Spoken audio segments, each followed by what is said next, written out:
I'm Penny S.Tee, and I'm the host of Peace with Penny.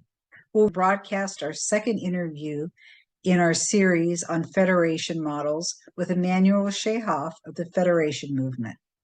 The two-state solution has been discussed since the 1930s, yet it still is nowhere close to being accepted by both sides. So we must look at alternatives. Peace with Penny, although not a political show, is always willing to look at peace from all directions. We will have the honor of speaking with Emanuel Shahaf, who serves as co-chair of the Federation Movement. The Federation Movement promotes an equitable and modern federal state of Israel on the territory of the land of Israel between the Jordan River and the sea, not including the Gaza Strip. All inhabitants of the state will be equal citizens whose rights will be secured by a federal constitution. They will be able to exercise their religious and cultural uniqueness in 30 cantons. The regional government in each canton will reflect the composition of the local population by which it was elected and will fulfill all the duties of the government, not including national defense, foreign affairs, and other cross-cantonal duties, which are within the responsibility of the federal government in Jerusalem. Emanuel was born in Germany and immigrated to Israel in 1972. He worked for 14 years in the office of the Prime Minister in Tel Aviv, serving in various positions at home and abroad. He has been a member and worked for the Labor Party since the early 1990s. He studied aeronautical engineering at the Technion, the Israel Institute of Technology, and has a bachelor's, master's of science, and an MBA. Since 2014, Emanuel has promoted a federation as a realistic approach to resolve the conflict with the Palestinians in the land of Israel. He has also helped develop Israeli business relations in Indonesia.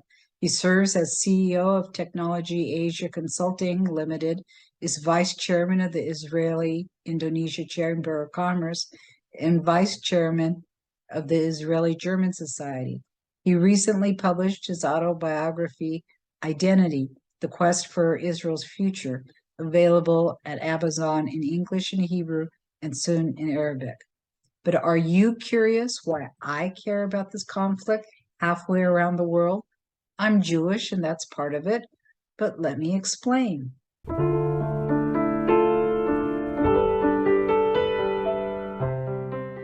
It was the summer of 2014, and for my son's bar mitzvah present, just like many Jewish parents, we wanted him to bond with the Holy Land. Oh, it worked perhaps too well. My husband had stayed back at the hotel, and our friends, my son and I, had just stopped in a pharmacy. Run to the bomb shelter, sweetie, please hurry. I didn't hear the sirens at first, but the Israelis did. They're used to hearing these things. We ran to the back of the storeroom. It was a 12-foot by 24-foot windowless bomb shelter. My heart's pounding. Boom, boom. I hear it and feel the percussion of the exploding bombs. I'm trying not to get sick. I look at my 13-year-old son and I think I'll never forgive myself if something happens to him. That's an excerpt from a speech I gave to the Orange County Jewish Bar Association. It was the first, but not the last time we had to run to a bomb shelter. Our adventure and my transformation is also the subject of my book, Blasted from Complacency, A Journey from Terror to Transformation in Israel. There is no chapter in a parenting book on what to do when a war starts and you're on a family vacation. Think touring extraordinary and sacred sites mixed with cowering in bomb shelters. I'm still trying to get over the Jewish guilt of taking my son to war for his bar mitzvah present. The impact of being human targets helped me understand the plight of Israelis living like this, and it also made me want to work on peace. How Israel is often described on the news is not what I'd seen with my own eyes. And I felt Palestinian parents also preferred their children playing safely in their backyards. The missiles exploded just near enough to blow apart my world as I knew it, forever changing me. And you'd never recognize my life today with what it was like then. I believe I found my life's purpose.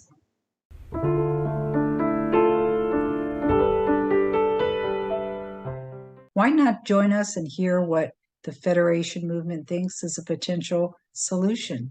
Get ready to open your ears and your hearts to a new alternative plan.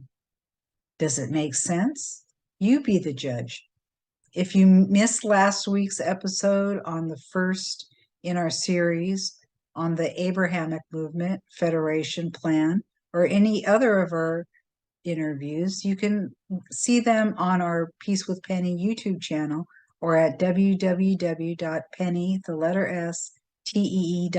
under podcasts.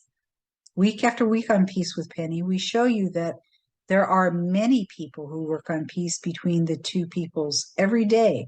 We just don't hear about on the news. We hope you'll join us. Thank you, and may you live in peace, shalom, and salam.